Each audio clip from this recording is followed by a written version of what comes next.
ঘরোয়াভাবে মজাদার পারফেক্ট পোলাও রান্না থাকবে আজকের ভিডিওতে। আসসালামু আলাইকুম everyone, welcome back to my channel. This is Mukta daily blog থেকে। কেমন আছেন সবাই? আশা করি ভালো আছেন। আলহামদুলিল্লাহ, আমিও ভালো আছি। আজকে আমি আপনাদের মাঝে শেয়ার করব খুবই সিম্পল এবং ঘরোয়া পদ্ধতিতে সাদা ঝরঝরে পোলাও রান্না। পোলাও রান্না করার জন্য এখানে আমি সুগন্ধিযুক্ত চিনি গুঁড়া চাউল নিয়ে নিয়েছি, তার সাথে কিছু কাঁচামরিচ নিয়ে নিয়েছি এবং পেঁয়াজগুলাকে গোল রিং করে কেটে নেওয়া হয়েছে। তার সাথে কিছু চিংড়ি মাছ নিয়ে নিয়েছি। পোলাওর সাথে চিংড়ি মাছ বোনা আমার বাবারা খুবই পছন্দ করে। তারপর চলে যাব পোলাও রান্নাতে। ফুটন্ত গরম পানিতে পোলাও চাউলগুলো আমি দিয়ে দিব। এখানে কিছুটা ক্লিপ স্কিপ হয়ে গিয়েছে, তার জন্য আমি দুঃখিত। এখানে মেজারমেন্ট কাপে যতটুকু চাউল নেওয়া হবে তার থেকে 1.5 কাপ অনুযায়ী পানি দিলেই পারফেক্ট ঝরঝরে প্লেন পোলাও হবে। এই তো এখানে আমার পোলাওটা পানি শুকিয়ে গিয়েছে, চাউলের সাথে গায়ে গায়ে মিশে গিয়েছে। সাদা ঝরঝরে পারফেক্ট পোলাও রান্নায় এই টিপসটা ফলো করতে হবে। এই তো মাশাআল্লাহ, আমার পোলাও রান্নাটা হয়ে গেল খুব অল্প সময়ের ভিতর ঝটপট।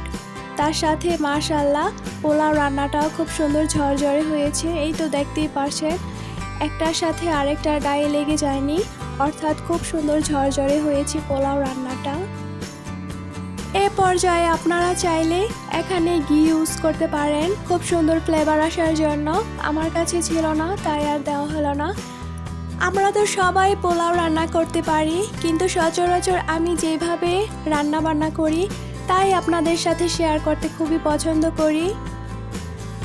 পারফেক্ট এবং সাদা ধবধবে ঝরঝরে পোলাও পেতে অবশ্যই পানির মেজারমেন্ট ঠিক রাখতে হবে, তাহলে পোলাও রান্নাটা ঝরঝরে হবে। এখানে আমি প্যাকেট এবং লিকুইডের দুধ ইউজ করেছিলাম, ওটা স্কিপ হয়ে গিয়েছে। মাশাআল্লাহ পোলাও রান্না থেকে খুব সুন্দর সুগন্ধি ফ্লেভার বের হচ্ছে। পোলাও রান্নাটা আমার খুব সুন্দরভাবে হয়ে গিয়েছে। এখন 2 থেকে 3 মিনিটের জন্য দমে রেখে দিব। ফিরে আসলাম 2 থেকে 3 মিনিট পর।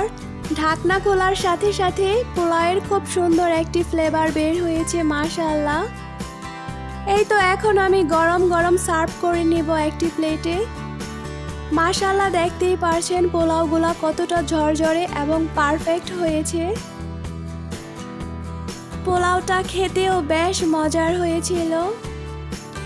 আজকে আমার পোলাও রান্না আপনাদের কাছে কেমন লেগেছে অবশ্যই কমেন্ট করে জানাবেন, এবং ভিডিওটি ভালো লাগলে অবশ্যই চ্যানেলটি সাবস্ক্রাইব করে পাশে থাকবেন অবশ্যই। এবং আপনারা কি ধরনের ভিডিও পেতে পছন্দ করেন অবশ্যই কমেন্ট বক্সে জানিয়ে যাবেন আপনাদের মূল্যবান মতামত। এই তো আমার ছোট্ট সোনামণিকে খাওয়াচ্ছিলাম। ও পোলাও খেতে খুবই পছন্দ করে, কিন্তু সবটুকু খায়নি, 2 থেকে 3 নলা খেয়েছে। ও বলতেছে আম্মু পোলাও রান্নাটা খুব মজার হয়েছিল, তার সাথে চিংড়ি মাছ ভুনা করেছিলাম। ভিডিওটি ভালো লেগে থাকলে অবশ্যই চ্যানেলটি সাবস্ক্রাইব করে পাশে থাকবেন। সবাই ভালো থাকবেন। আসসালামু আলাইকুম।